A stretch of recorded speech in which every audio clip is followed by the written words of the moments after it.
Seja muito bem-vindo ao Bíblia na Sobremesa, seu podcast semanal onde nós contamos com histórias, biografias e testemunhos, extraindo disso princípios elementares de uma vida extraordinária. Então, sente-se conosco e vem fazer parte dessa mensagem aqui, dessa conversa. Eu me chamo Murilo Fontana, ao meu lado, Lucas Alves. Irmão, conta pra gente quem que é o nosso convidado especial de hoje. Vamos lá, nosso convidado de hoje é o Guilherme Sibert, pai da Beck e do Simon, casado com a Isa Sibert. Iniciou no audiovisual aos 13 e logo foi considerado um prodígio no motion designer, empresário na Kingdom Studios, cofundador da igreja no cinema e ordenado ao ministério pastoral na Central House Fellowship. Vive a vida com Jesus com um senso de humor, leveza e responsabilidade. Seja bem-vindo ao Bíblia na Sobremesa, Guilherme Sibert. Eu não percebi as perguntas que você estava fazendo no começo, não sabia que você estava criando um roteiro. Pô, cara, é rápido. Obrigado. Essa última frase aí, você acha que faz sentido contigo? Eu gostei muito. Qual foi a última frase? Sobre levar a vida com leveza. Viver a vida com Jesus com um senso de humor, leveza e responsabilidade. Eu gosto. Eu acho que quando eu penso em você, eu penso nesse cara, assim, tipo, você tá sempre bem, sempre de bom humor, sempre fazendo piada. Então você tem um pouco disso, assim, desse quê de humor. E da onde vem isso, Gui, assim? Como é que... Cara, da onde vem o bom humor? A gente faz essas declarações aqui na CHF, né? Deus está de bom humor, né? Sim. E é engraçado a gente... Se você só olhar para a declaração e pensar assim, cara, eu estou declarando que Deus está de bom humor, então eu estou mudando o humor de Deus, né? Mas na verdade a gente faz essas declarações pra gente, né? Vai falar, ei, Gui, Deus está de bom humor. Deus é o bom humor, né? Ele é a fonte do bom humor, né? E eu tenho minha própria declaração e uma das frases da declaração é: a fonte da diversão nunca acaba. Então, e se todas as boas coisas vêm lá do alto, toda bondade vem do alto, né? A diversão vem lá do alto também, né? Inclusive, quando eu vejo, por exemplo, o Simon, cara, o Simon é a criança mais alegre que eu já vi na vida, mano. O bicho é louco. Mano, ele tá sempre rindo, ele tá sempre de boas, assim, tipo... É muito difícil você olhar pro Simon, ele tá chorando, sabe? Tipo, e pô, a idade dele é comum, né? A criança tá sempre chorando. E, mano, ele tá sempre no maior paz, assim. Tu olha pra ele larga uma risada. Simon é mó gente boa, mano. Ali na introdução, você estava como cofundador quase um cofundador da igreja no cinema. Você está desde o início? Desde que foi criado? Desde o início. O que juntou eu e o Cal foi a Rua Amazonas, porque é onde ele mora, e eu moro do outro lado da rua. E a casa dos meus pais, na verdade, do outro lado da rua. E em um certo momento, a gente se via na rua, sempre conversava, sempre foi em show junto. Mas um dia ele veio participar da igreja ABA, que era a igreja onde eu participava, e entrou inclusive no grupo familiar do meu pai. Então, aí o Cal já era normal, já vê na rua, e ele normal lá dentro de casa, né? E um dia no jantar do grupo familiar deles, o Cal é 10 anos mais velho que eu, então na época eu tinha 22, um dia o Cal chegou com a ideia, tô querendo fazer essa igreja no cinema. Ele já falava isso bastante quando a gente se via na rua, mas ele chegou, agora eu conversei, tenho apoio, tenho quem possa investir, quem possa pagar. E de lá ele perguntou, você quer ser o diretor criativo disso aí? Eu quero, quem que tá junto? Ele, eu e você. E ali. E daí foi lá que começou, assim, então... Você tinha 22 na época? Que ano que foi? Foi 2013? 21. Tirado. 20, eu acho. 20 anos eu tinha. A gente começou com a ideia em maio lá e só em setembro que a gente abriu. Então foi com 20 anos. Era uma criança. E como é que foi, cara? Assim, eu acho que a gente não teve num podcast que a gente falou do início da igreja no cinema. Você lembra dos dias, dos perrengues? Você lembra de como é que foi o desenrolar de tudo pra hoje? Como é que é criar uma igreja do zero, né? Como é que foi? Tipo assim, da onde veio o insight de vocês desenvolverem todo o projeto, fazendo acontecer na execução, né? Não na parte filosófica ali da ideia. O Cal é muito o visionário da coisa e eu acho que sou muito mais o estrategista, assim, né? Então... vai ter pontos de vista diferentes, assim. Eu não quero de jeito nenhum no que eu tô falando parecer que eu tô desmentindo, mas é só um ponto de vista diferente, né? O visionário, ele sempre vai dizer, não, eu tinha aquilo desde o começo. E o estrategista vai falar, não, nunca quero aquilo desde o começo. Isso que a gente tem hoje não tem nada a ver com o que era no começo, né? Mas, mais uma vez, não é desmentindo, assim. Só que o interessante que você vê num visionário ele tem a visão desde o começo, mas ele não tem as palavras do que aquilo é. E por isso que ele precisa de outras pessoas ao redor. Um estrategista precisa de pessoas que conseguem executar aquilo que ele está vendo, que nem ele consegue descrever, né? Então, hoje, a igreja no cinema é muito diferente do que ela era lá no começo. Tanto é que o nome igreja no cinema, ele não era o primeiro nome. A gente ficava a igreja do cinema, a igreja do cinema. A gente ficava falando mesmo igreja do cinema, porque era fazer os cultos do cinema lá, sabe? Sim. E a gente procurou o nome por muito tempo. Tentou fazer essa logo por muito tempo também. E daí, numa reunião, a gente falou, cara, por que a gente não chama de igreja no cinema, cara? Ó, fica até uma sigla legal, fica INC, fica bom de falar. E o nome tava... IDC, né? Tipo, Igreja do Cinema. IDC. Ninguém conseguia falar. Você vai na IDC. Legal. Enfim. Mas a gente passou uns 4, 5 meses criando a ideia, projetando a ideia, sempre achando que mês seguinte ia lançar, mas nunca acontecia no mês seguinte. Mas no começo ele era muito mais um projeto, dá pra dizer quase que um projeto evangelístico, mas ele não era uma igreja no começo, né? E tanto é que ao longo do tempo, passam uns 5, 6 anos, é o que a gente percebe que era não é a doença, mas era o maior problema que a gente tinha nessa nossa, entre aspas, comunidade. A gente faz cultos num lugar, a gente tem um lugar onde a gente faz culto, mas não é igreja. A gente não vive a eclésia, não vive em profundidade a vida um do outro, não interfere, não se pastoreia. Cada um tinha igrejas e pastores diferentes, né? Eu participava muito da ala, mas tinha pessoas lá que participavam em outra igreja e no domingo de manhã tocavam juntos, né? Então, no começo ele quase virou um ponto turístico curitibano, um ponto turístico religioso, assim, no começo. Foi com o tempo que algumas pessoas já começaram a se dedicar tanto para INC, que saíram das igrejas onde estavam ou começaram a andar mais perto do CAL, e esse pastoreio começou a rolar cada vez mais orgânico, né? E aí surgiu a necessidade de ter uma igreja. E a CHF, ela é isso hoje, né? Ela é de fato a nossa igreja. A INC não é igreja de ninguém, né? É a CHF que a gente pode talvez chamar de... É onde eu tenho a comunhão com as outras pessoas, né? Então, tem muito falar do começo, não sei quanto vocês querem ir, Existe um auge, assim, que vocês presenciaram na INC, assim, de pessoas alcançadas ou alguma coisa que aconteceu, assim, que você acha legal contar? É tipo, quando vocês entenderam que, cara, a INC aconteceu, assim, tipo, agora não tem mais como desfazer, sabe? Teve alguns momentos. A inauguração foi muito legal. O Cal, ele antes da Igreja no Cinema, ele era líder de um negócio chamado... como que era o nome? Era o Núcleo de Músicos de Curitiba, algo assim. Era uma reunião de músicos cristãos da cidade e ele liderava isso. O Cal, você nem imagina ele fazendo isso. E a primeira ideia, por causa de todos esses contatos que ele tinha, essas conexões que ele tinha, a primeira ideia era que a Igreja no Cinema nunca ia ter uma banda. E sim, todo culto, uma banda convidada ia tocar. Imagina isso, como é pensar nessa ideia, né? Sim. E aí eu abri uma banda, que era uma banda reserva para a igreja. Chamei alguns amigos para fazer a banda reserva da igreja, e caso alguma banda não pudesse. E acho que no 3º, 4º culto, algo assim, ou no primeiro, não sei. Mas uma banda lá falhou e daí nossa banda tocou. E foi lá que nasceu a ideia de, tipo, vamos ter a própria banda da igreja no cinema, né? Então, assim, um auge para mim é o Wink Worship, que era algo que foi planejado no começo não existir. E hoje é talvez uma das coisas que, pelo menos eu mais me orgulho do que da nossa igreja, assim, se for usar a palavra orgulho, é o nosso louvor, né?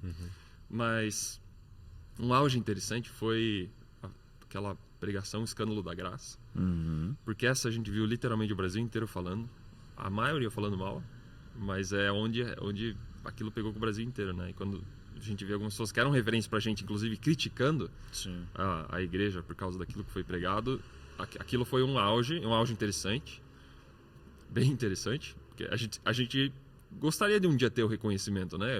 Eu como uma criança de 20 anos abrindo igreja, por mais que eu fosse falar que eu era humilde na época, assim, mas hoje eu percebo, tipo, quanto eu queria ter o reconhecimento daquilo, sabe? E aí quando a gente recebe o reconhecimento exatamente pelo contrário, aquilo foi muito forte, E aquilo foi mostrando cada vez mais como, cara, não dá pra fazer as coisas por nós mesmos, não dá pra fazer a coisa procurando ser conhecido por alguma coisa. E na verdade, quanto mais eu for tentar entrar no ministério, quanto mais eu for tentar viver o que Jesus tem pra minha vida, mais frustração eu vou encontrar no caminho. Mais frustração com os meus primeiros planos, né? Com meu plano, com meus sonhos e meus planos originais. Mas o quanto você vê que os sonhos que Deus tem são muito maiores, né? Hoje a igreja que a gente vive aqui, ela é 10 mil vezes melhor do que a gente planejou ela no começo. Lá. 10 mil vezes melhor. Sobre o Escândalo da Graça, quando de fato teve o escândalo, né? Quando isso se tornou literalmente ali um escândalo para a igreja brasileira. Vocês perderam pessoas próximas por conta dos ataques? Tipo, pessoas caíram, tipo assim, olharam para aquilo, para um comentário e falaram, cara, o que esse cara tá falando faz sentido, vou me distanciar da igreja, vou me distanciar da Inc? Aconteceu com certeza.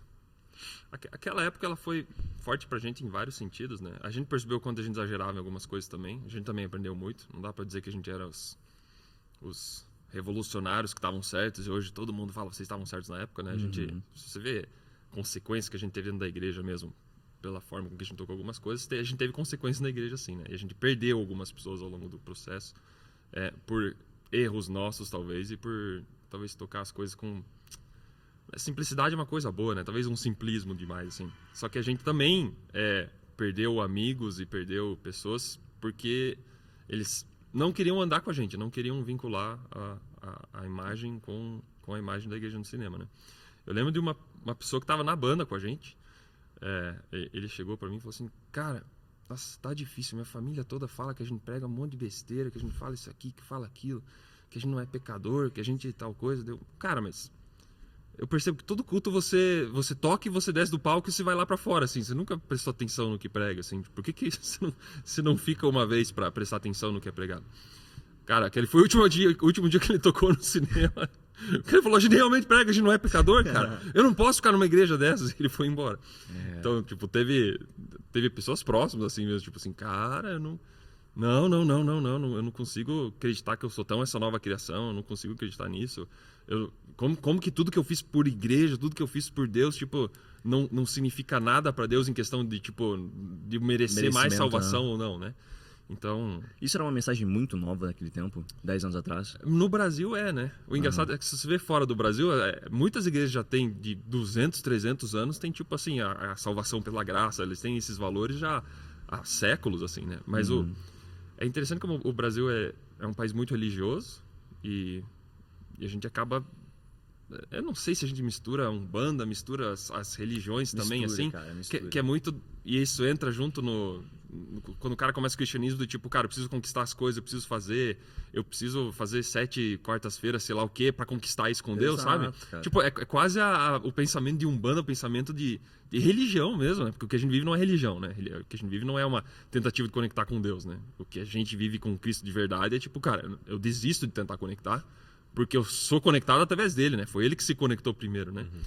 E eu acho que por o Brasil ser tão religioso, assim, tipo, cara, tem que fazer isso, tem que fazer aquilo, tem que fazer aquilo. Tipo, a gente é tão... o álcool destruiu muitas famílias, então agora o álcool é pecado. Né? Deus o livre encostar numa cerveja ou alguma coisa, sabe? Só que essas coisas não tem nada a ver com o coração, que é pro que Deus olha, assim, né? E eu acho que por causa dessas coisas também, a Inc cutucou muito a religião. Sim. Ainda mais porque a gente era completamente inconsequente no começo. A gente arranjava boas brigas, assim, mas a gente arranjou muita briga, nada a ver também. Aprendemos muito no processo. Então, a gente cutucou muito a religião. Hoje é engraçado você ver muita igreja pregando essas coisas que a gente prega, né? Não foi a gente que descobriu, Claro. mas eu sinto que Deus levantou a gente naquela época exatamente para isso, sabe? O Brasil é religioso demais e essa religião estraga o relacionamento com Deus. E acho que foi para isso que Deus levantou a gente. Da hora, cara. Qual que foi os maiores aprendizados que você teve durante esse período? Cara, eu mesmo um dia me irritei tanto com o Cal quando ele começou a falar essas coisas, quando eu comecei a falar, tipo, eu sou crente desde pequeno, né? Meus pais já eram cristãos, e eu não tenho exatamente o dia que eu tenho um dia específico assim que eu lembro, assim, mas eu nunca tive assim, tipo, eu era um cara que era do mundão e de repente agora eu entrei pra igreja e a partir daquele dia tudo mudou, assim, sabe? Tipo, sempre vivi dentro da igreja e nem tive o tempo, entre aspas, desviado também. E aí eu me orgulhava, assim, por, tipo, cara, eu fiz tudo certo na vida, assim, tipo, é garantido que eu sou salvo, no céu provavelmente eu vou ter um lugar massa pra mim, um terreninho legal, um quintal batendo sol, que nem a gente tava falando. Importante. E aí um dia, numa conversa com o Cal, era primeiro ano da igreja, assim, e eu já participava da ABA, que era uma igreja que pregava muito a graça também, mas não tinha me dado o clique ainda. E eu lembro do Cal falando, cara, mas tudo isso aí que você fez aí não é nada, Gui. Não significa nada, não vai conquistar nada em Deus pra você, não é nada. Se um cara que tá nas drogas, que é ladrão, que faz tudo errado, vier e hoje receber Jesus, ele é igualzinho a você. Igualzinho. Ele tá no mesmo nível. E a graça, ela é incrível para alguns, no tipo, cara, como que Deus aceita quem eu sou, com tudo que eu fiz de errado, como que Deus aceita? E a graça é tão incrível para quem, tipo, cara, como que ele que fez tudo aquilo, Deus veio igual, ele e eu, tipo assim. E aí você percebe o quanto você fala assim, cara, eu sou mais forte que o sangue de Jesus na minha vida.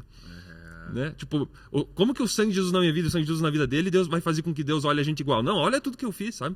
E aí a gente começa a falar, tipo, o sangue de Jesus não vale tanto quanto todas as obras que eu fiz na vida, assim, né? E pra mim, aquele foi um momento muito forte, assim, que eu falei, cara, a graça é pra mim, cara, ela não é pra todo mundo que eu tô assistindo viver a graça, ela é pra mim, assim. E aí foi, cara, ano após ano, assim, é um soco no orgulho, cada vez mais, é uma trituração, assim, ó, pra tentar acabar com todo o orgulho que tem dentro de mim, assim, isso é o que é mais incrível, sabe? Então, e a gente chegou num ponto muito legal como igreja, mas o que eu mais percebo, assim, cara, ela quebrou meu orgulho o tempo todo no caminho, o tempo todo. Eu tive um momento em que eu saí da Inc também, tive meus conflitos com o Cal, e tive o meu momento de voltar também e falar, cara, ele é pastor sobre a minha vida, eu preciso reconhecer isso, preciso...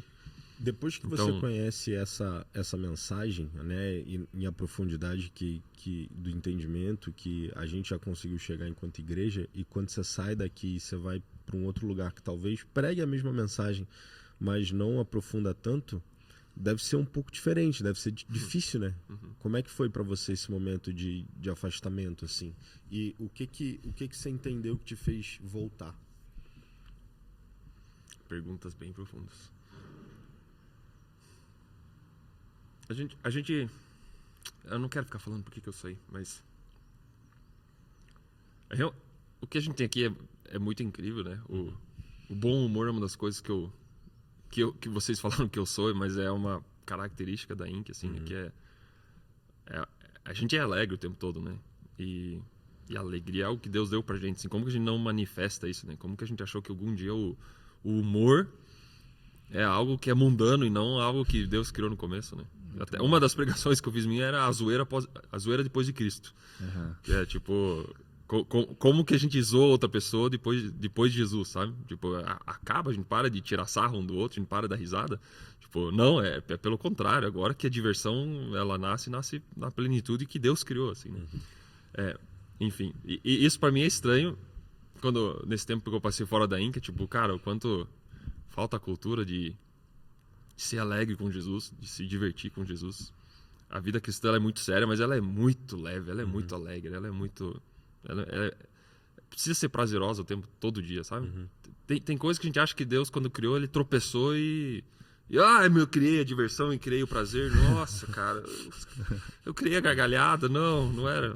O diabo que inventou essas coisas, tipo, não, cara, foi Deus que criou pra gente o tempo todo. Uma igreja tem que ter essa alegria, tem que ter esses sorrisos, tem que... Quando eu prego, quando eu falo, meu objetivo é que a pessoa chore e ria ao mesmo tempo. Sim. Porque isso é só o Espírito Santo que consegue fazer alguém chorar e rir ao mesmo tempo, né? Mas enfim, isso é o que eu mais senti falta em outros lugares. Mas a volta para a Inca, ela é completamente diferente disso, né? Não é sentir falta desse lugar, assim, é perceber que eu saí de um lugar de pastoreio, fui para um ponto em que eu não queria ter pastoreio na minha vida, achava que eu mesmo ia buscar o pastoreio sob demanda, e perceber o quanto eu errei com isso, o quanto estava causando consequências na minha vida, e aí foi meu arrependimento do orgulho, e falar, tipo, cara, por mais que não seja tudo do jeito que eu queria naquela igreja, é tudo muito pequeno, assim, do que, tipo, cara, eu preciso de um pastor, meus filhos precisam que eu tenha um pastor, minha esposa precisa que eu tenha um pastor, eu não vou liderar essa família sozinho, eu não vou conseguir sem eu aceitar algumas mudanças, e é um pastor que vai fazer isso na minha vida, né? Sim. Cara, qual que é o ponto de precisão, assim, que uma pessoa tem que ter dentro de uma igreja pra você... A gente não tá numa igreja por conta das pessoas, ou pelo menos não deveria estar, mas é muito comum quando você está em uma igreja, em uma comunidade, você se relacionando com pessoas, você se decepcionar com elas. E durante esse período, por exemplo, que você passou, 10 anos de Inc, cara, muita coisa aconteceu, você mesmo falou que teve suas discussões ou incoerências com o Cal e tudo mais. E onde que é o ponto que você deve analisar, ou o ponto de equilíbrio, o ponto de precisão que você deve andar, assim, de falar, cara, ok, eu consigo resolver esse conflito, eu preciso às vezes tirar meu orgulho de lado para essa pessoa aqui, ou, cara, essa pessoa não dá para conviver com ela, então eu vou sair da igreja. Onde é que você encontra esse ponto de realmente aconselhamento das pessoas? Acho que tá tudo na expectativa, né? A gente, como ser humano, a gente cria a expectativa de que o outro ser humano vai ser perfeito, que eu posso me conectar nele e posso me tornar dependente dele, né? Às vezes dentro de você não admite isso, mas no momento em que uma pessoa entra numa igreja, ela geralmente admira aquele pastor, fala, achei o cara perfeito que eu posso seguir, que eu posso ouvir tudo que ele vai fazer, ele nunca vai me decepcionar.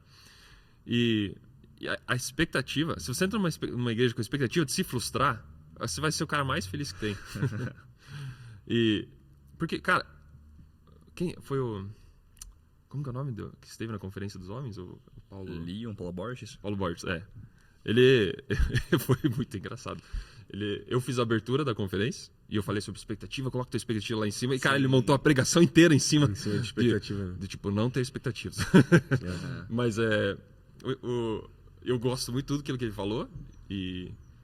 Mas uma coisa que ele falou que é muito interessante, e eu já levava isso pra vida antes, tipo, ele só trouxe um ponto de vista ainda superior, que cara, a gente vai se frustrar com Jesus, assim, e tem que se frustrar com Jesus. Tipo, o evangelho de verdade, cara, você vai se frustrar com Jesus. Você vai se frustrar. E a parada do frustração você criou teus planos de vida até agora, antes de Jesus, né? Você criou todos os teus planos do que é a vida, do que você sonha. Só que é completamente baseado na visão carnal, na visão humana de como construir, sabe? De que carreira eu quero, de como eu quero meus filhos, que carro eu quero, de onde eu vou passar as férias. Você cria tudo isso. E a hora que você pega e traz isso para Jesus, você vai se frustrar, cara. Não é o evangelho de verdade se você não se frustrar. Só que a frustração, ela é tipo assim, cara, eu errei, eu planejei errado, não é ruim aquilo, todo o meu tempo que eu dei para construir aquilo, tipo, tudo isso não vale nada. E Jesus chega e substitui por algo que é muito maior, né? O processo da frustração é você começar a perceber, tipo, cara, o plano que Jesus tinha era muito melhor que o meu, cara. Eu tava querendo passar as férias em Gramado, mas Jesus queria me levar para Dubai, tipo, sabe? Sim. Só que você só enxerga isso depois, que era muito superior, sabe? E é superior. Só que no começo fica tipo, cara, nossa, se eu realmente viver essa vida com esse tal de Jesus, eu vou ter que abrir mão de alguns sonhos. Então, voltando para a pergunta inicial, era sobre o ponto de precisão. Você tem que entrar numa igreja sabendo que você vai se frustrar com o pastor. E é bom que você se frustre com o pastor. Porque se você entrar num lugar que alguém fala tudo que você quer, tipo, cara, basicamente você tá assistindo um filme, sei lá, é entretenimento. Você tá na casa da sua avó. Exatamente. Você tá na casa da Você sua só avó, vai né? ouvir o que você quer e não vai ouvir o que você precisa, né? E assim, e além disso, cara, o pastor vai errar, a gente fala no microfone às vezes, né? E quarta passada, por exemplo, foi um dia que eu achei que foi terrível, assim. Só que eu falando assim, né? Só, cara, você só vai falar besteira se você derem um microfone pra você falar. Exatamente. E só vão ter trechos de você falando besteira, tropeços, se você estiver gravando podcast, essas coisas, sabe? Exato. Então, é óbvio que o Cal, que tem 40 horas de microfone por semana, ele vai falar besteira. E é óbvio que a gente vai se frustrar com ele. Óbvio que em algum momento a posição política vai ser diferente do que eu queria que fosse. Então, se você entra numa igreja sabendo, tipo, cara, é um outro ser humano, mas é por causa do que Deus está fazendo na vida dele que eu topo ficar aqui, é muito mais fácil de estar, né? Então, exatamente. No começo eu comecei a igreja do lado do Cal e me olhava como, tipo, eu e ele, a gente é pastor disso aqui igual. Eu nem gosto da palavra cofundador, porque eu talvez era cofundador, mas eu saí da igreja. Hoje eu só... A gente nem tem a palavra membro, assim, né? Hoje eu sou só mais um dentro da igreja, assim. E eu tô debaixo da visão dele, sabe? E antes, no começo, era aquela briga, tipo, vamos tentar puxar a visão, cada um pro seu lado, assim. Então, acho que você olhar para uma pessoa e falar, cara, o Espírito Santo se move nela e eu tenho que aprender, e ela vai errar às vezes e não é o Espírito Santo, e às vezes eu vou achar que é um erro e é o Espírito Santo. Pois você está pronto para se frustrar, você consegue ficar numa igreja por anos. Não, cara, a frustração ela produz muita maturidade, né? Eu acho que é o processo mais rápido para você adquirir maturidade, ele vem através da frustração, né? Porque enquanto você não se frustra, você não se questiona, você não coloca teus valores na mesa e você não faz esse senso de identificação de tipo, isso aqui foi importante para que eu aprendesse isso e isso vai me levar para tal lugar, né? Então a frustração ela acelera muito o processo de maturidade e aí você por exemplo, tem gente que, cara, qualquer briga com o pastor ou com o membro fica mudando de igreja, sabe? E aí, dependendo do pastor, cara, ele já nem aceita assim, ó. Ele fala, cara, volta lá, entende? Tipo, você não precisa vir pra cá. Eu ouvi uma música, cara, que maturidade. mexeu assim comigo, eu fiz dela minha oração, assim, Offend my mind so that I can know you more. Ofenda a minha mente para que eu possa te conhecer melhor. E, cara, eu fiz disso minha oração, assim, porque foi uma música que quebrou aquele ano específico da minha vida, assim. E quanto mais eu orava, cara, mais essa mesma frase, assim, eu ficava orando, assim, ofenda a minha mente. É louco, assim, pensar, tipo, a mente não é as emoções, né? Mas se eu oro, ofenda a minha mente, é tipo, Deus, eu montei toda minha visão de mundo, assim, mas venha ofender isso, Sim. porque é só assim que eu vou conseguir te conhecer, é só assim que eu vou chegar perto e começar a entender como você pensa, né? Então, ofenda a minha mente. E esse é um ponto, acho que, da vida cristã, assim, tipo, falar, Deus, eu tô pronto, pode ofender mesmo, assim, pode ofender, porque se eu ficar ofendido é porque algo tá errado em mim, assim, então me ofende mesmo, assim. E foi onde, cara, Deus mais quebrou, assim, sabe, onde eu acho que eu vi o tanto de orgulho que tinha na minha vida e o tanto que Deus quebrou, assim, o quanto nossa, é uma delícia você viver, assim, cara, aquele orgulho que me assombrava, ele não anda mais aqui. Cara, isso é muito forte. Isso, Paulo Bart falou sobre a expectativa e tudo mais que você comentou agora. Pra mim, nunca tinha escutado algo parecido quanto a isso, mas é justamente isso. Cara, beleza.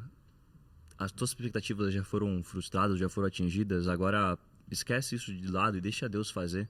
Porque se tu for ver somente aquilo que você coloca como expectativa, Deus seria muito limitado, cara. Olha que doideira, né?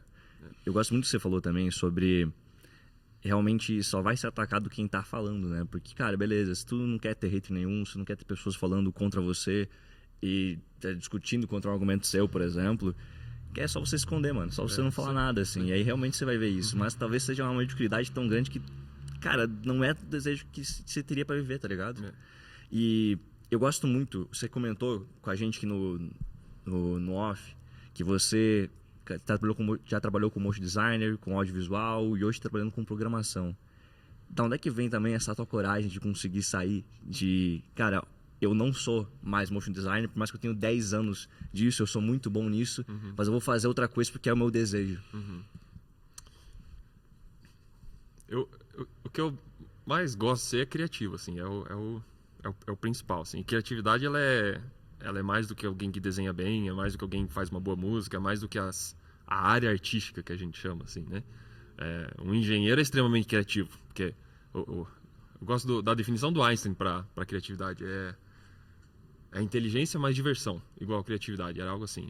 A criatividade nasceu o dia que a inteligência resolveu se divertir, algo assim. Isso eu acho genial, cara. Tipo, criatividade é olhar para as coisas de uma forma diferente e solucionar. Então você consegue ser criativo. Minha primeira faculdade foi música.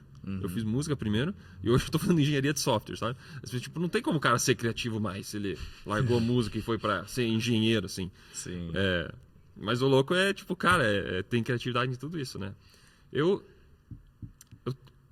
luto pra tentar ser alguém constante. Eu queria ser o tipo de pessoa que consegue ficar na mesma carreira a vida inteira, sabe? Só que hoje, no século que a gente vive, eu acho que isso é quase impossível, você viver de uma carreira só. Nossos pais a geração dos nossos pais já precisou trocar de carreira, né? A nossa geração, ela basicamente troca de carreira a cada 5 anos, no máximo, porque a última profissão já nem existe mais, né? Tipo, social media manager, era a profissão do futuro, né? Já não é uma profissão que a gente nem conhece. Desculpa se você é social media manager em casa, você tem sucesso. Só que vai mudar o nome dessa profissão, vai ter um novo nome, aí seja esse novo, tá bom. É isso. Não, e às vezes não é nem que muda o nome, porque só o fato de você... Porque assim, ó, eu acho que hoje a gente está numa geração de profissionais híbridos. Se você se torna um especialista em datilografia, por exemplo, o cara que se formou um especialista em datilografia, esse cara ficou muito para trás, entende? E era o curso do futuro. Meus tipo... pais falam, eu fiz lá no Batel um curso de digitação e tal, né? Exato. Não, cara, o meu pai é muito engraçado, que meu pai, ele olha o teclado assim, ó, ele divide o teclado no meio certinho, e aí ele começa a digitar igual uma máquina mesmo. Ele tem as pausas da máquina, sabe? E é isso, assim, porque o cara que era especializado naquilo, ele já ficou pra trás. Hoje a gente vê, tipo, PhD e não sei o que lá, que, cara, que não consegue sobreviver no mundo digital, porque é um mundo muito dinâmico. Você precisa saber fazer tudo.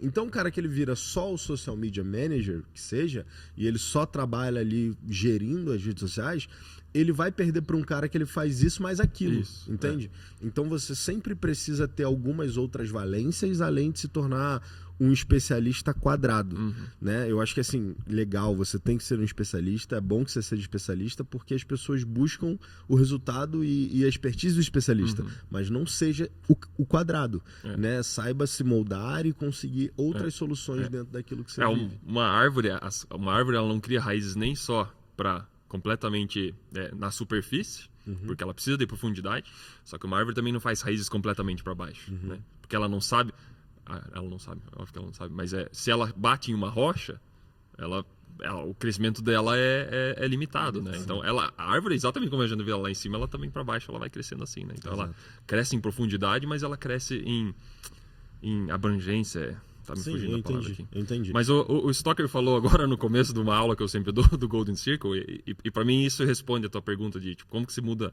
de carreira, assim. Eu entendi um dia, esse Golden Circle é um cara, é o Simon Sinek, Simon Sinek, ele é bem famoso por essa teoria do Golden Circle lá, né, de você passar muito mais tempo investindo no porquê e não no o que você faz. Mas para mim isso é completamente bíblico, é entender o propósito que tem para minha vida e perceber que, cara, eu posso fazer diferentes. Eu vou usar o exemplo da Apple mesmo, assim, eles mostram enquanto a Apple tem o propósito de desafiar o status quo, né? O desafiar o status quo é tipo, todo mundo diz assim, é assim, né? Naquela época todo mundo dizia, no celular tem que ter o teclado. Sim. Como você vai fazer um celular que não tem teclado, que é só inteiro tela, né? Onde já se viu isso? Tem críticas e mais críticas sobre a Apple quando lançou o iPhone, né? Só que a Apple não é uma empresa de celulares. Ela antes era uma empresa de computadores, inclusive, né? Mas de repente ela faz um relógio, de repente ela inventa um iPod, de repente... Então a Apple entende assim, eu tenho um porquê.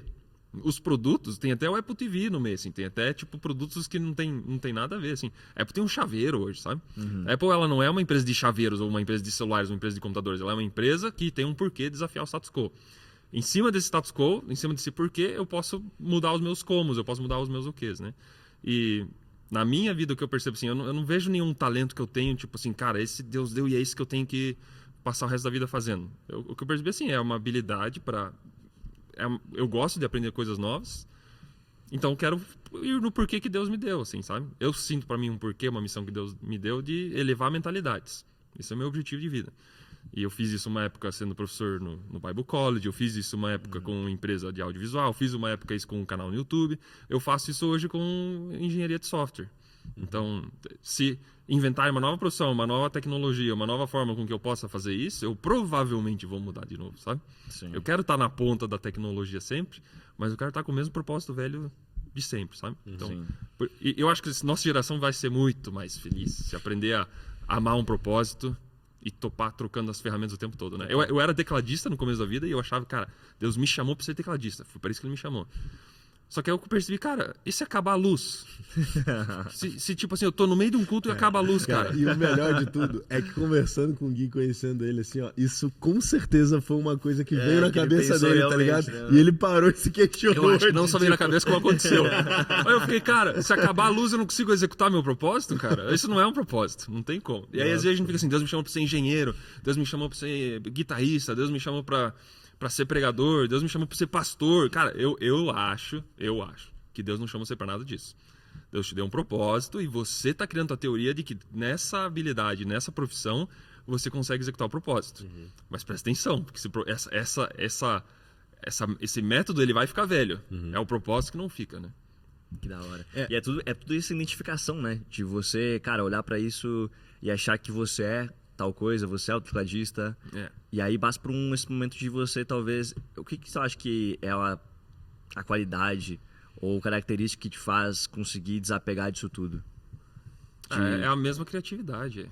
Não é nem desapegar, assim. Eu já não consigo mais olhar pra... com valor, algo que eu já tô há 5 anos fazendo, sabe? Tipo... Eu quero o que tá vindo de novo aí, sabe? Eu amo esse propósito. Então... AI, assim, inteligência artificial, ela vai revolucionar esse mundo de software, assim, né? Sim, e muita gente fala que esses caras vão perder o emprego, assim, sabe?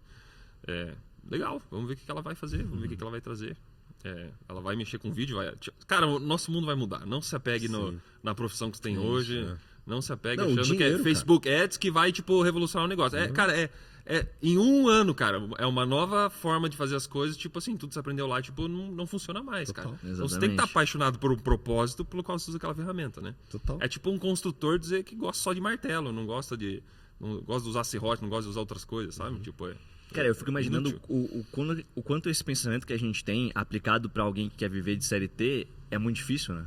Tipo, o empreendedorismo tem que estar junto com isso para você conseguir ter essa flexibilidade de mudar de caminhos. Então, mas ó, eu tenho para mim assim que tipo o empreendedorismo para a próxima geração vai ser um caminho inevitável. Tipo, por exemplo, cara, assim, a gente vai ter uma crise em poucos anos de mão de obra mesmo, assim, tipo, uma crise de, tipo, você não vê uma criança que tá nascendo agora e fala assim, pô, meu sonho é ser motorista de ônibus. Saca? Tipo, não vai ter mais, mano. Tipo, não... Então, assim, as crianças hoje, elas já estão setadas para profissões que necessariamente precisam de empreendedorismo. Que não tem um CLT para tu ser gamer, por exemplo. Tipo, não existe, entendeu? A não ser que alguém crie em algum momento isso, sei lá.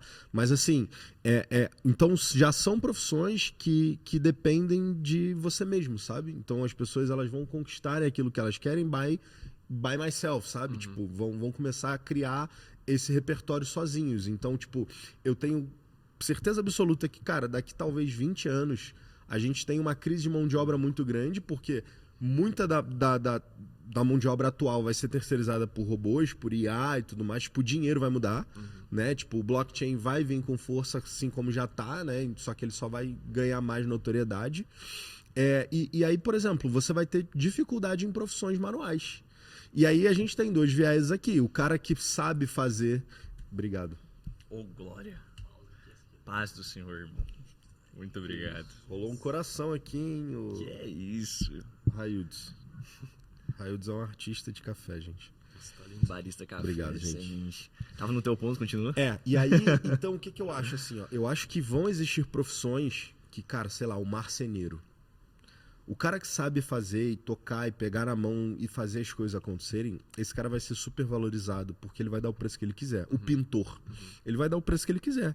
Então vão existir, assim como vai ter uma escassez dessas profissões, quem se mantiver nelas automaticamente vai ser mais valorizado pelo mercado, né? Demanda. Bom, a gente tá num podcast crente, então pode ser espiritual agora também, 100%. né?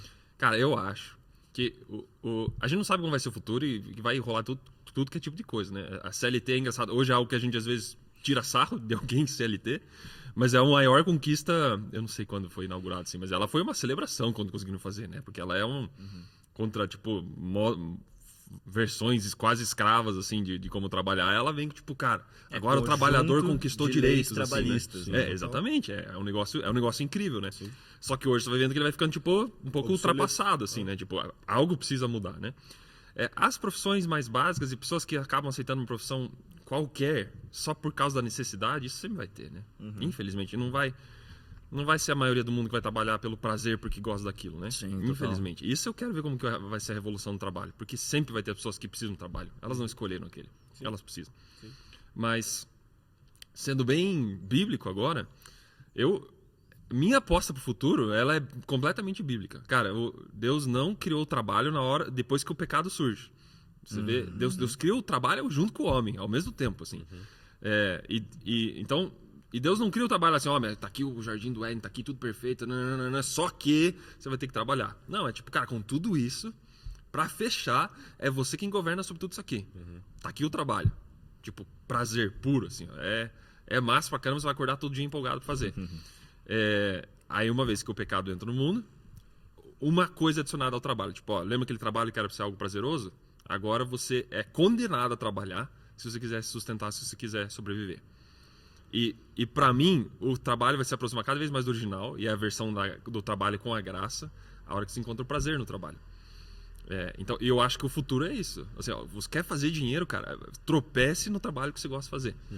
O marceneiro que simplesmente trabalha, tipo, porque, cara, hoje tá precisando, precisa de dinheiro, a galera precisa de mais portas de madeira e tal, tipo, provavelmente esse cara vai ser substituído pela IA por uma máquina que faz o negócio. Mas o cara que ama madeira, o cara que ama e sabe fazer aquele processo, sabe fazer a arte daquilo, esse cara vai fazer muito dinheiro, porque ele encontrou prazer naquilo, sabe? E se você olha, cara, toda a psicologia hoje, tudo tá tipo assim, cada vez mais, cara, encontre prazer no que você tá fazendo, que você vai ser o melhor e vão te pagar bem, sabe? É aí que eu vejo, assim, tipo, a Bíblia lá que tá antiga, há milhares de anos escritas lá, tipo, é um tesouro que você encontra nela, assim, tipo, como o segredo de como trabalhar, de como ser rico com o teu trabalho, sabe? E aí por isso que eu acho que, tipo, cara, vai ter CLT, vai ter tudo que é tipo de coisa, assim, pessoas ricas, e ricas não só em questão de dinheiro, assim, mas de se sentindo plenas com o trabalho, mas porque acharam prazer no que fazem, sabe? E eu vejo que isso é bíblico, assim, né? Sim. É como Deus criou a gente no começo. Né? Cara, total, assim. A gente tava conversando, eu mandei um vídeo pro Lucas, assim, de um cara também que ele... Enfim, um cara que tô acompanhando ele vendeu 87 empresas, assim. Então ele tocava, tipo, umas 70 empresas juntas, assim. Um negócio quase... É um britânico? Acho que é. Cara, assim, bizarro, assim, tá? O cara fazia. Não, humanamente possível, assim. Você para pra ver o que o cara tava... Da forma com que ele tá falando, você fala, mano, não é possível, cara. Tipo... Mas ele tinha processos muito bem definidos e delegava tudo aquilo lá, né? Mas o que ele me chamou a atenção foi porque ele falou que um dos livros que ele mais recomenda é... O Ego é Seu Inimigo. O Ego é Seu Inimigo. E eu gosto disso porque, cara, porque se tu for ver, a maior figura da humanidade para nos ensinar sobre ego é Jesus, cara. Irmão, de qualquer história que você vai pegar de Jesus, ele vai ensinar sobre ego. Sobre quando ele tava levando a cruz e foi, cuspido. Foi quando ele tava, mano, em muitos lugares. Sobre a história da mulher que tinha traído e iam jogar pedras nela. Cara, tudo fala sobre ego a todo momento. E por que eu acho que isso é uma habilidade extremamente importante? Porque é o ego que te faz sentir identificado com uma profissão, com alguma coisa específica. É o ego que te faz ter orgulho e não conseguir ter um lapso de humildade para perdoar alguém ou para seguir um outro caminho que talvez você no primeiro momento achou que seria que você deveria seguir. Então, quando a gente fala principalmente sobre os próximos passos assim que alguém talvez deveria seguir pensando numa profissão do futuro, para alguém na nossa cidade, por exemplo, cara, busque esses conhecimentos que falam sobre você assim para você poder fluir no teu propósito. Então, se preocupe mais com talvez um autoconhecimento bíblico sobre o que Deus quer de você. E essas soft skills que vão te permitir ser quem Deus quer que você seja. Eu acho que pra mim isso faz extremo sentido, assim. Eu gosto muito da ideia do cinto do Batman, sabe? O cinto do Batman, que é aquela coisa que, cara, você tem todas as ferramentas disponíveis a hora que você quiser usar. Então, eu prefiro ter conhecimento suficiente pro momento em que eu precisar eu ter, do que eu precisar e não ter. Mas né? tu acha que isso não tem fim daí? Então, mas a ideia é essa. Porque a ideia não tem fim mesmo, assim. É sempre você tá aprendendo coisa nova. E, cara, beleza, me deparei com um desafio aqui que eu preciso de um conhecimento em programação. Cara, beleza, eu vou lá, faço um código e resolvo aquele problema. E não uso isso por 3 meses. Sabe? Então, tipo, eu comecei no empreendedorismo produzindo um festival de danças. O festival, ele é como uma guerra. Ele aquece todos os setores da economia. Tipo, literalmente, assim. Você precisa de tudo dentro de um festival. De qualquer coisa. E aí, eu tive que aprender a fazer muita coisa. Então, se você botar aqui, por exemplo, um programa de edição, eu sei editar. Se eu precisar gravar, eu sei pegar a câmera e gravar. Qual é o grande problema disso?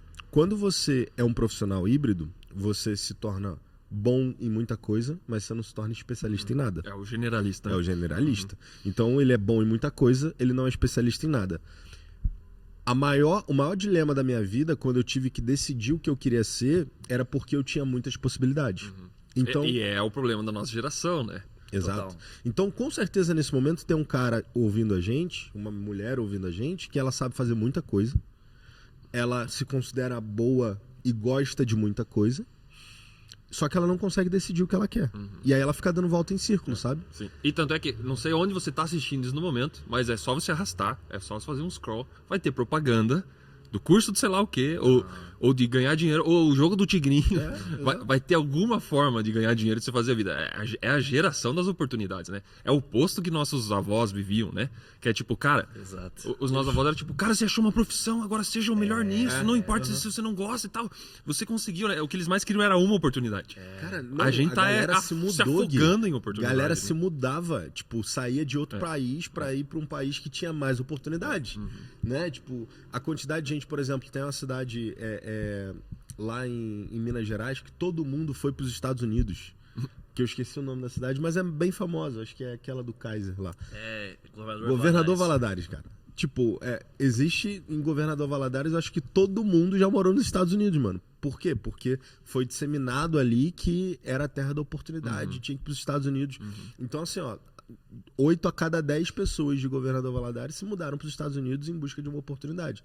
Hoje você abre teu celular, acorda, você compra um curso. Scrolla oportunidades. Exatamente, entendeu? Mano, pegando esse gancho, eu queria entender, você foi feliz com as decisões que você tomou de trabalho até aqui?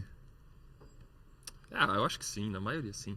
É que eu exagero, assim, ó, o tanto de coisa, assim. Tipo, esses dias eu fiz, cara, eu vou abrir um bloco de notas e vou guardar ele pra vida inteira, vou colocar todas essas ideias que eu tive. Assim. Se durou mais que 24 horas, eu vou colocar, assim.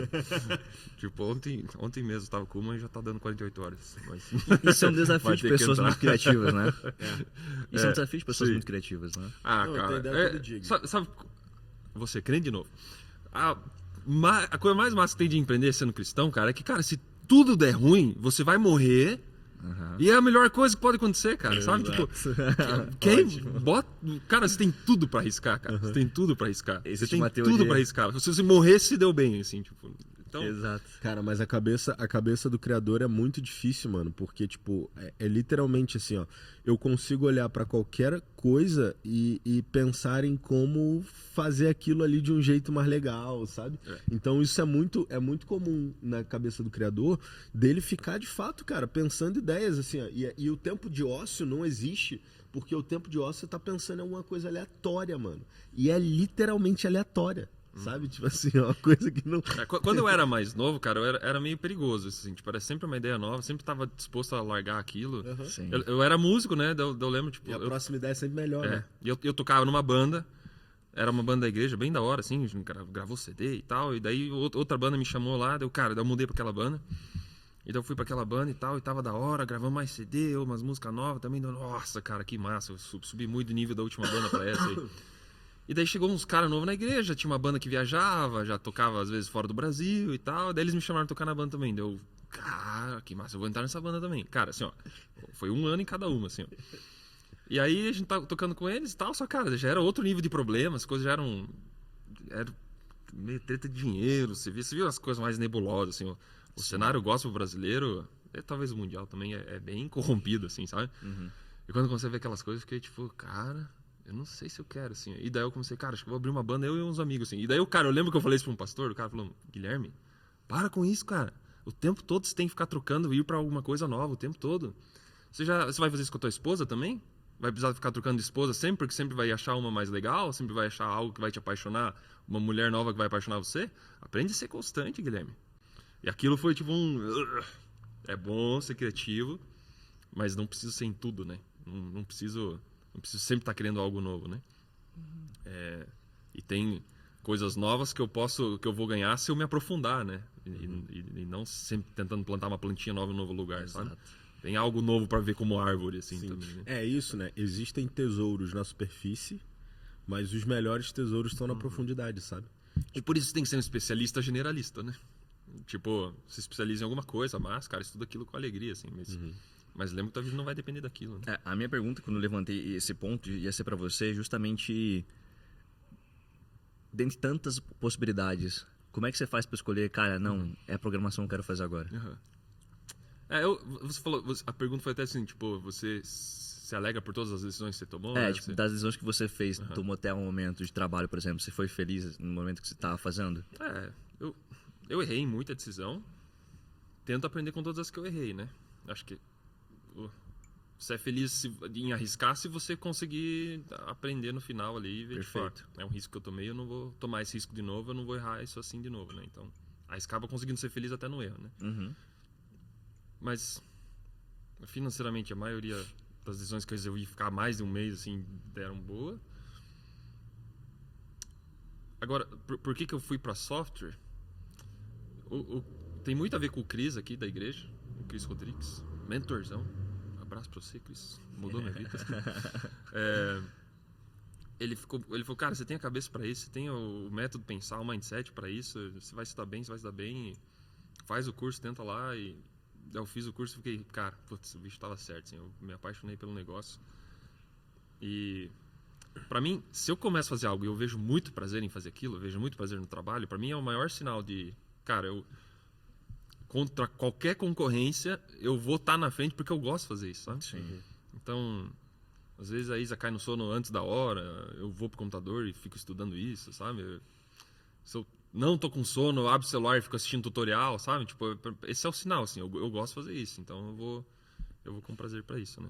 Muito bom. E espiritualmente também eu sinto bastante Deus apoiando, sinto...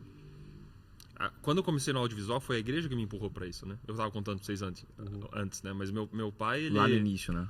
Ele na igreja que ele participava, na aba, ele resolveu abrir um ministério de vídeo, departamento de vídeo, pra poder gravar as pregações. Porque Isso na em que época... ano, Gui? 98. Nossa. Era fita cassete, assim. E essas fitas cassetes vendiam por vários lugares no Brasil. E daí ele falou, vamos começar a fazer isso em vídeo? Eu vi uma igreja nos Estados Unidos que faz isso. Daí ele foi para os Estados Unidos, comprou os equipamentos e tal. E ali eu me apaixonei por vídeo e tal. Um computador era dele, o computador que a igreja usava, ficava lá em casa. Então daí eu comecei a editar os vídeos. Qual era o sistema de edição em 98? Windows Movie Maker. Movie Maker. Não, existiam os outros, mas era aquela época em que o software era $600, tinha que pagar de uma vez só. Então, Caraca. só tinha o Movie Maker para fazer, né? Não era acessível, não. E aí, eu não sei quem, se foi a igreja, se foi meu pai, mas comprou Pinnacle. Nem existe essa empresa não faço mais ideia, hoje. irmão. Não. E aí veio o Adobe Premiere. E daí eu tive acesso ao Adobe Premiere também. E, cara, assim, ó, a minha carreira foi a igreja que fez naquela época. E eu gostava tanto de fazer aquilo. Um dia meu pai me mandou pra uma palestra de um amigo dele e falou, esse cara precisa que você filme uns negócios. Eu fui mó feliz com a câmera do meu pai. Meu pai não deixava eu tocar na câmera, só no computador. Aí eu fui com a câmera, montei e tal, filmei a palestra inteira. No final o cara chegou assim, ó, com R$300 pra mim. E eu fiquei tipo assim, cara, eu nunca vi uma nota desse valor, assim, sabe? Eu vivi uma boa infância. Meu pai, ele tinha bons recursos na infância. Só que eu não via dinheiro, assim, sabe? E aí o cara me dá dinheiro, eu fiquei tipo, cara, tem uma onça nesse papel aí que o cara... e aquilo foi o jeito que meu pai me ensinou o trabalho, tipo, gostar muito mais do trabalho do que o dinheiro, sabe? Deixar o dinheiro perseguir o que você gosta de fazer, né? Legal. E por causa da igreja eu entrei no vídeo, né? Por causa da igreja, depois eu fui para marketing também.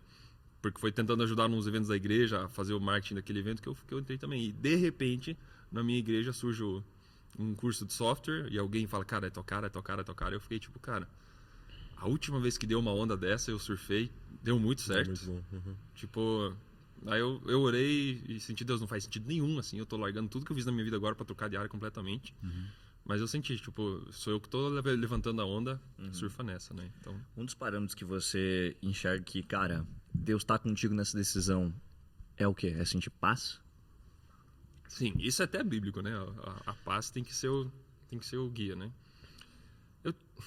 Eu tive um convite pro Bible College, eu fui professor, a gente morou na colônia Vitimarsum por 2 anos, né? E aquilo também foi outra pausa na vida, assim, que não fazia sentido nenhum, assim. E aquilo a gente recebeu o convite, um dia eu fui orar e eu não tava achando que fazia sentido, assim.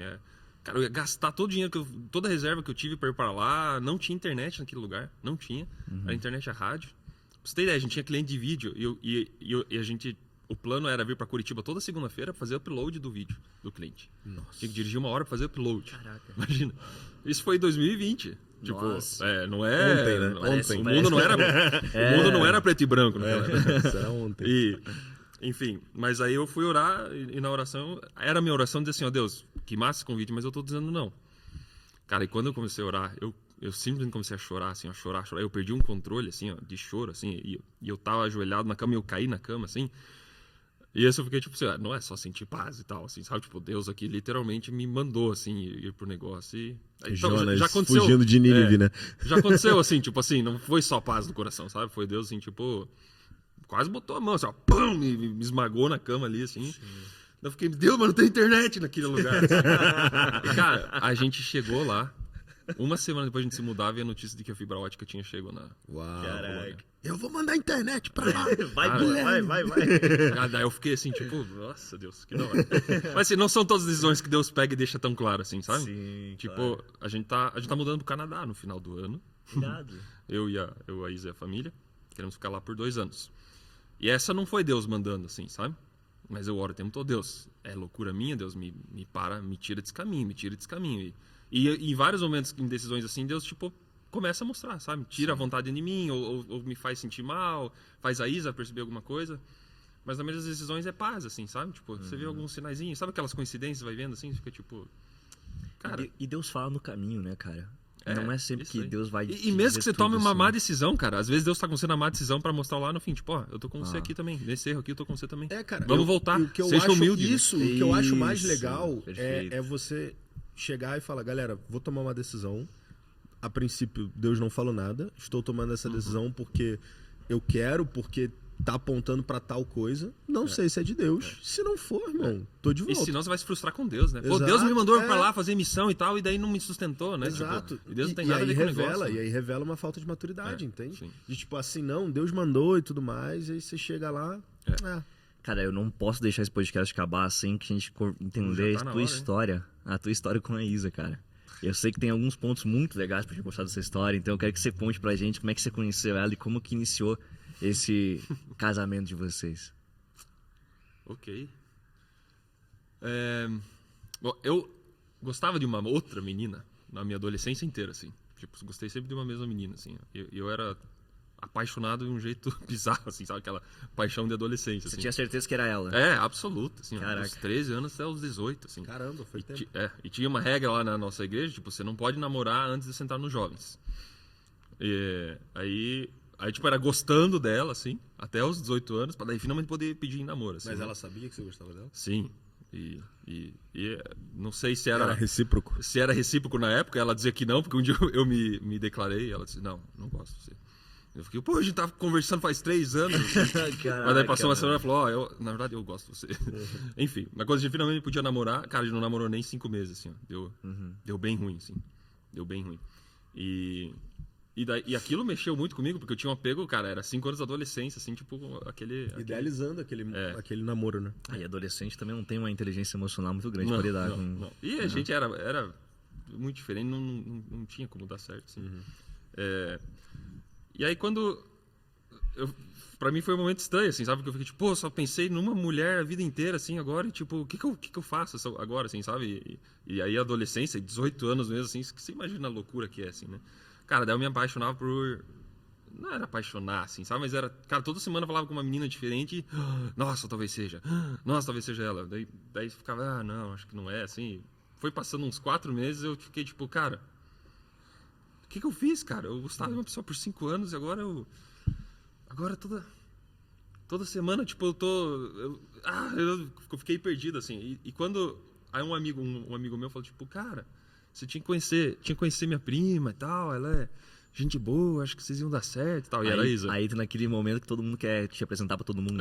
Sim. E daí, cara, quando ele tava falando, eu fiquei tipo, provavelmente é mais uma pessoa que eu vou gostar por uma semana. Anos. Não, eu fiquei tipo, eu já não tava mais, tipo, vou gostar por muito tempo. Tipo, Tá. não sei mais, acho que a paixão que eu tive era algo que alguém tem com 13 anos e não tem mais, né? E daí eu conheci a Isa, de fato foi num retiro da igreja. Mas eu fui assim, tipo, sabendo que ela ia estar naquele retiro. Eu não queria ir naquele retiro. Mas esse amigo falou, ela vai estar no retiro, é um bom lugar de conhecer ela. Conheci ela lá. E a Isa era muito tímida. Cara, eu não conseguia arrancar uma palavra dela, assim. Eu só consegui sair do retiro com o MSN dela. Vocês lembram do MSN? Sim. Era o finzinho do MSN, ele durou 3 meses. Daí já era o Facebook surgindo na época. A gente começou a conversar e tal. E a coisa foi migrando, foi indo bem. Ela estava fazendo vestibular na época, passou na faculdade, eu pedi em namoro. Vocês moravam na mesma cidade? Ela morava em Rio Branco do Sul, que é a região metropolitana, então fica uns 60 quilômetros daqui. E, cara, de repente eu olhei e tipo, cara, que massa, cara. Deus me deu uma menina assim que eu gosto, que eu tô me apaixonando por ela. Só que o louco aqui vai ser difícil terminar rápido, mas Não, fica foi tranquilo, mano. passando a paixão do começo e foi passando aquela paixão que eu tinha na adolescência, assim, sabe? Que é tipo aquele negócio que é muito enérgico, assim, sabe? Sim. E já misturando um pouquinho mais vida real, que com os 18 você acha que aquilo é vida real, né? Era tudo uma fantasia ainda, olhando hoje com 30, mas é...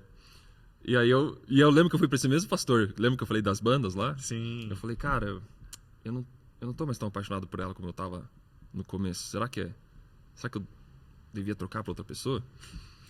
E essa conversa que eu falei pra vocês, tipo, da banda, na verdade, na conversa foi sobre a Isa, assim. Ele falou, Gui, cara, você troca de banda o tempo todo.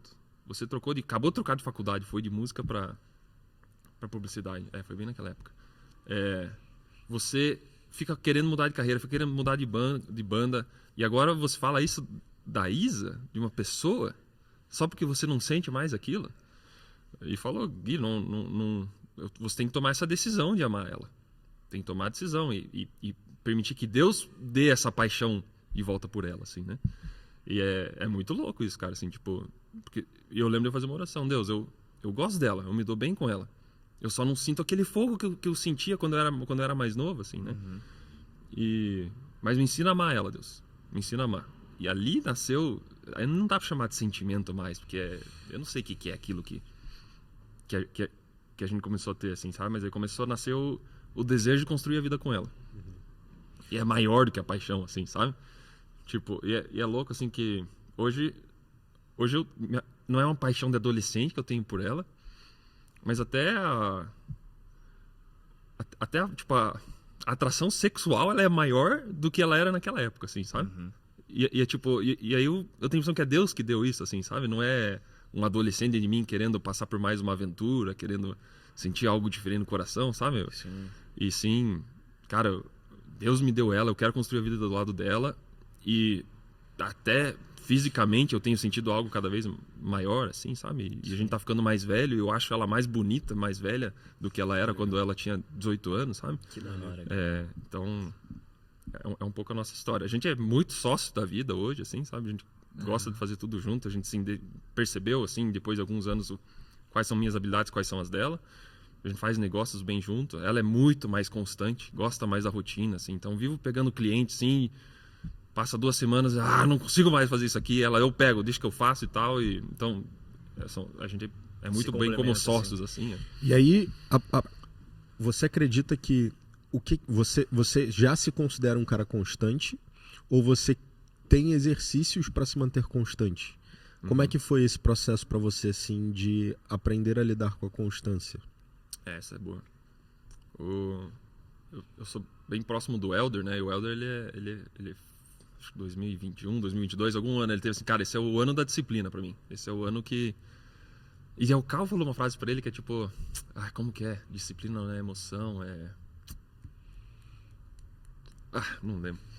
Mas eu percebo, cara, é só com disciplina. Você não vai, a constância não vai vir assim como uma emoção pra você. Você vai acordar de manhã com vontade de ser constante, né? Exato. Você nunca vai ter vontade de ser constante. E não precisa ser alguém criativo pra você querer algo novo, assim, sabe? Tipo, a gente quer buscar coisas novas, assim. E o buscar algo novo é tipo, cara, hoje eu não quero acordar tão cedo. Hoje eu não quero fazer o exercício de novo. Hoje eu não quero me cuidar. Hoje eu quero acordar de manhã e quero ficar procurando no Instagram algo novo, sabe? A gente é viciado em dopamina o tempo todo, né? Então, é disciplina, assim. Algumas coisas a vida te força, né? Uma vez que você tem filhos, você não consegue mais viver a loucura, assim. Eu era uma pessoa que odiava a rotina antes. Queria, tipo, cara, eu vou dormir quando vier o sono. E eu cheguei num ponto, cara, em que eu ia dormir 5, 6 da manhã, assim. Quando o sol nascia, que eu ia dormir. E os filhos nasceram nessa época, assim, cara. Em que aí eu dava boa noite pra Isa, lá pelas 11, meia-noite, a Isa tava dormindo. Eu começava a trabalhar à meia-noite. Porque me focava melhor, assim, cara. Total, cara. E aí o sol começava a nascer e aí eu me sentia mal, tipo, vou dormir, sabe? Mas aí eu acordava com o cheiro do almoço, cara. Tipo, pensa assim, foi o tanto assim que eu fui, tipo, não, quero ser criativo, eu quero algo novo o tempo todo, assim. O tanto que eu destruí minha vida um pouco, assim, sabe? Tipo, hoje meu corpo, ele não é como eu gostaria que fosse em questão de hábito, ciclo circadiano, sabe? Acordar automaticamente, assim. Aquela época da adolescência, assim, que eu resolvi, tipo, ser bem louco, assim, tipo, não quero rotina, quero dormir quando der vontade, acordar quando der vontade. Trouxe consequências. Tentar ser muito criativo na minha própria força, assim, trouxe consequências bem fortes, né?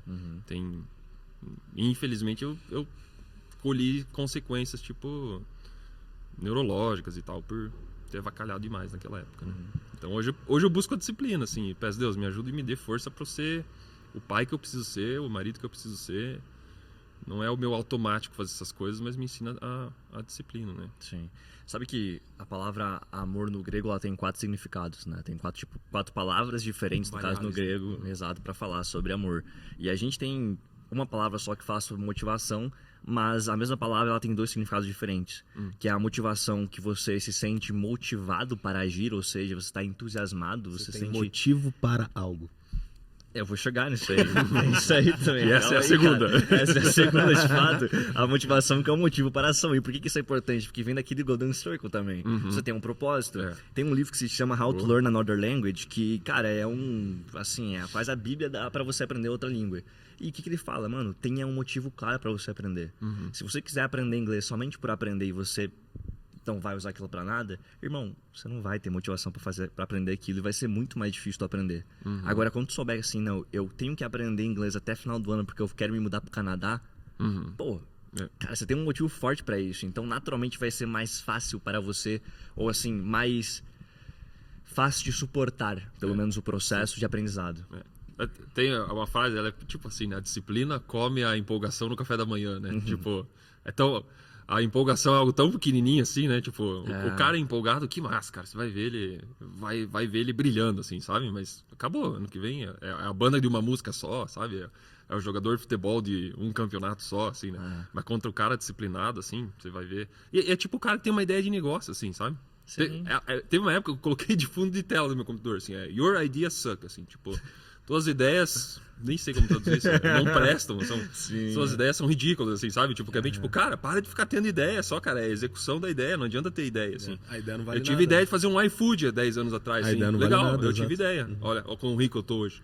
Nada. Cara, e é isso mesmo, assim, acho que foi 2023 por aí, eu acho que eu tentei uns 7 projetos diferentes além da assessoria que eu tava tocando, além da agência que eu tava tocando. E esses 7 projetos, assim, cara, alguns deles eu meio que sabia que não ia dar certo, mas eu quis tentar, porque só que isso tu não tem como focar, cara. Tua energia, ela é única, assim. Tu tem 100% da energia. Tu não tem como focar 100% aqui e 100% aqui. E a gente vê uns caras tipo Elon Musk, assim, né? Tipo, o cara fundou o PayPal, o SpaceX, a Tesla, blá, blá, blá. Tipo, é um cara que tem muita coisa, assim, né? Mas me diga, ele fez tudo aquilo num ano só? Não. Tipo, não, cara. Por um momento foi... A vida dele foi o PayPal lá. E aí, por outro momento, foi Então, Tesla. mas o que eu entendo é que, assim, ó, a maioria dos negócios do Elon, por exemplo... eles tinham um ponto em comum que era a programação por trás. Então, tudo que ele fez foi na área de tecnologia. O problema é quando você quer tentar projetos em áreas completamente diferentes. Saca? E é o que a nossa geração faz o tempo todo, né? Se Exato. empolga, assim, tipo, o cara parece feliz ali na frente do computador, colocando um monte de código, eu quero essa alegria que ele tem também. Exato, né? mas assim, ó, ele só tá mudando o produto final. A linha do código e tal, toda a lógica de programação, ela segue uma cadência. Ele só tá mudando pra onde isso vai no final. Agora, o problema é, tipo, você quer trabalhar com internet, aí depois você quer trabalhar com, sei lá, audiovisual, aí você quer trabalhar com coisas que não se complementam, sabe? E isso você precisa reiniciar o teu processo de aprendizado. E aí tem gente que fica viciada no aprendizado do processo. Porque dá pra viciar em aprendizado também, né? Entende? Por melhor que seja, assim, dá pra você viciar em quero sempre começar algo novo. Porque nesse processo em que você tá começando algo novo, você se sente útil, cara. Você tá estudando, você tá viciado naquilo. De tipo, nossa, que coisa incrível, que coisa nova e tal. Aí chega ali na frente, você fala assim, Porque teu cérebro, ele sempre vai querer seguir o caminho que ele... Por mais que ele procure algo novo, ele quer seguir o caminho que ele conhece, né? E às vezes o que ele conhece é esse, tipo, aprender algo, né? É algo novo, mas é o caminho de aprender. Só que a hora que você termina de aprender, termina aquele curso legal e tem que começar a executar, aí você percebe, tipo, cara, eu não sei executar, eu sei aprender, mas fazer eu não sei, né? Exato. Então deixa eu aprender uma coisa nova. E nunca põe mão na massa pra valer. Né? E aí surgem aqueles caras que têm certeza de uma coisa que eles não sabem absolutamente nada, entendeu? Irmão, isso é científico, assim, e é muito dopaminético isso que a gente tá falando, porque você tá descobrindo muita coisa nova, então você começa a sentir, nossa, tô aprendendo muito. Fazendo sinapse neural, né, mano? Exato. Tipo, teu cérebro tá... E dá pra viciar, por melhor que seja, né? Exato. Existe um gráfico que ele explica como que funciona a etapa do aprendizado, assim. Quando você começa a estudar, você vai crescendo linearmente, assim, e crescentemente a tua linha de conhecimento, digamos assim. Quando chega um período de tempo onde você vai se aprofundando, quando chega num ponto de profundidade, aquela linha desce muito. Tipo, por exemplo, no quando começo... você percebe que você não sabe nada, né? No começo parece que você... Nossa, eu sei muita coisa, cara. Eu sou muito bom nisso. Aí tu começa a aprofundar de verdade, mano, tu entra num limbo aqui, descendo aqui, cara, nossa, eu não sei nada. Até você encontrar teu basal, assim, mais ou menos, né? Isso é muito doido. Ô Gui, pra gente caminhando pro final... uma das coisas que me chamou... A pergunta era como eu conhecia a Isa e do nada a gente tava falando. Eu também não sei como a gente entrou nisso, cara. Mas eu gostei de uma coisa que você falou durante essa história com a Isa, que foi que você decidiu, você fez uma oração pra pedindo pra Deus ensinar você a amar ela. Aham. Você acredita que o amor ele é uma decisão, assim, parte de uma decisão pra você amar a pessoa? É que tem tanta teoria em cima disso. E Eu quero esse a dia a tua gente pregou a minha opinião. Amor não é sentimento, cara. É muito adolescente se dizer que é só sentimento, sabe? Eu acho que tem a paixão ali, sim. E o amor à primeira vista, sabe? A paixão à primeira vista, assim, tipo, ele tem, mas o amor eu acho que ele é uma decisão, sim. Ele é o... tô criando teoria em tempo real aqui. A gente falou dos tipos de amor diferentes, assim, né? E tem o amor ágape lá, assim, né? Que é aquele amor que se sacrifica, assim, né? Sim. Esse não tem como se fazer pela emoção. Exato. Você vê casal que, tipo, que é doentiamente apaixonado um pelo outro, tipo, a ponto de, tipo, cara, eu preciso ser o tempo todo comigo, preciso ser o tempo todo comigo, preciso ser o tempo todo comigo. Mas percebe que não é amor? É tipo assim, ó, É egoísmo. eu preciso de você comigo, sabe? Por causa de mim, eu preciso de você aqui. E aí não é amor. É paixão, é um monte de coisa. E amor, o amor decisão, ele fala assim, ó, eu queria muito ser comigo. Só que eu amo você, eu sei que você gosta de fazer aquilo, eu vou deixar você ir. Eu topo passar menos tempo com você porque eu sei que isso faz bem pra você, sabe? E aí, pra mim, tem que ser decisão, sabe? Se eu definiria amor como decisão, acho que não, porque no próprio original lá no grego tem, tipo, várias definições pra amor, né? Mas o início do amor entre eu e a Isa, eu diria que foi uma decisão, sim. Como só teve uma paixão, sim, mas foi nesse momento de pastoreio, de alguém mostrando pra mim, ei, você tá só querendo se apaixonar a vida inteira, só quer se apaixonar, só quer se apaixonar. E vai ter menina por aí o tempo todo pra você se apaixonar. Mas você nunca vai começar amor de verdade, né? E o amor, acho que é o dia em que eu falei, cara, essa é a menina pelo quem eu quero me entregar, por quem eu quero morrer. E a Bíblia fala isso, né? Homem morram pela esposa, né? Seja, não morram pela esposa, mas ame como Cristo amou e Cristo morreu pela igreja, né? Esteja disposto a... E aí pra mim essa decisão, tipo, tá, essa é a menina e Deus, me ensina a amar. Me ensina a amar. Eu tô vendo só pela emoção agora, mas Deus me dá a emoção que eu quero ter, assim, por ela, sabe? Sim. E Deus deu uma nova emoção, assim. Eu não preciso dessa emoção pra viver com a Isa. A gente tem bastante conflito e dias não bons, assim. Mas o louco é... Eu posso brigar com ela sabendo que à noite eu vou deitar na mesma cama que ela e pronto. E mesmo emburrado, os dois vão deitar e vão acordar e de manhã vamos se abraçar e... Talvez eu vá pedir desculpa pela manhã, ou talvez no outro dia, sei lá. Mas eu tenho amor ainda, sabe? E não importa a emoção que tá andando junto ali, o amor já foi uma decisão. E por isso, do meu lado, não tem como a gente se divorciar. Do meu lado, isso nunca vai acontecer. Sim. E se do lado dela for isso também, o casamento é garantido até o final, né? Porque os dois decidiram, a gente não depende de uma emoção pra manter isso bom. de pé, né? Cara, isso faz muito sentido. Até quando Paulo fala em 1 Coríntios, acho que é 13, ele fala sobre o amor, ele fala, cara, o amor é benevolente, o amor não se invaída, o amor não é egoísta, um monte de coisa. E tudo que ele fala sobre amor, como definição, é ações. Nada disso é... Paulo não fala, não, amor é borboleta no estômago. É isso. Amor é sentir tal coisa pela pessoa. Tudo que ele fala é ação, cara. É movimento, né? Exato. Então faz muito sentido isso. E Gui, pra finalizar, cara, você tem um momento aberto agora do podcast pra você trazer uma mensagem de aconselhamento ou aquilo que você tá no teu coração nos últimos tempos ou aquilo que a gente vê na tua cabeça pra gente tá passado por essa conversa. O microfone tá aberto pra você deixar uma mensagem final. Não tava pronto pra essa. Ninguém nunca tá. Eu acho que para facilitar assim é mais do quais são as decisões e os aprendizados que você tomou e aprendeu para que você possa viver uma vida extraordinária hoje, sabe? Legal. Deixa eu achar o texto que me veio agora. 1 Timóteo 6. Deixa eu abrir rapidinho. Enquanto você acha, já vamos falar para os nossos telespectadores. A gente está chegando no final do podcast, então é importante você compartilhar sempre isso, a mensagem, esse podcast. Provavelmente alguma coisa aqui te tocou. Se te tocou, comenta pra gente. A gente quer descobrir também, a gente quer saber como que você está sendo impactado por essa palavra, pelo esse bate-papo que a gente está tendo aqui toda semana. Compartilha a gente nos stories, a gente vai ser uma honra poder compartilhar você também. E estamos no Spotify. Estamos no Spotify, estamos em todas as plataformas. Estamos Deezer, no Spotify, Amazon. Então você que tá no carro, você também pode ouvir a gente pelo Spotify. Algumas que eu até nem sei o nome, cara. Eu coloquei nós lá. Então você que só escuta a gente no YouTube, você também pode fazer o seu cardio ali, né? Tem uma galera que utiliza o Bíblia na sobremesa enquanto está fazendo cardio, correndo. Vamos criar um movimento academia. disso, né? Exato. Então, cardio com sobremesa. Muito bom. Tá pronto? Sim. 1 Timóteo 6, versículo 5 e um pouquinho em diante ali. Eu vou ler duas versões. Eu acho essa tem bastante a ver com o que a gente estava falando hoje. Primeiro a versão Almeida, revista atualizada. Altercações sem fim por homens cuja mente é pervertida e privados da verdade, supondo que a piedade é fonte de lucro. Vamos ficar com isso aí. Supondo que a piedade é fonte de lucro, né? Então, esses homens têm essa impressão, essa teoria de que piedade vai ser uma fonte de lucro. De fato, grande fonte de lucro é a piedade com o contentamento. Então, ele está concordando. Tipo, realmente, tem como ser fonte de lucro a piedade com o contentamento. Porque nada temos trazido para o mundo, nem coisa alguma podemos levar dele, né? E aí ele continua assim, cara, se a gente tem que se vestir e tal, tudo isso já é mais do que a gente precisava ter, assim. Então, tipo, de fato, estamos vendo lucro, né? Uhum. A versão The Message, ela ajuda a entender um pouquinho o que o autor estava querendo dizer. Ele fala assim, ó, de vez em quando há uma epidemia de traição e a verdade passa a ser apenas uma lembrança remota. Eles pensam que a religião é um meio de conseguir lucro rápido. Definição de piedade é difícil, assim, né? Mas em inglês a palavra piedade é godliness. É tipo uma vida cheia de Deus, assim, uma vida plena, assim, sabe? Uma vida em que o que eu vivo é Deus vivendo, assim, sabe? Legal. Então, esse pensamento assim, tipo, cara, através da religião, talvez eu consiga usar a religião para o meu benefício, assim, né? Talvez eu consiga ir na igreja e tal, viver essa teologia da prosperidade e conquistar coisas para mim, né?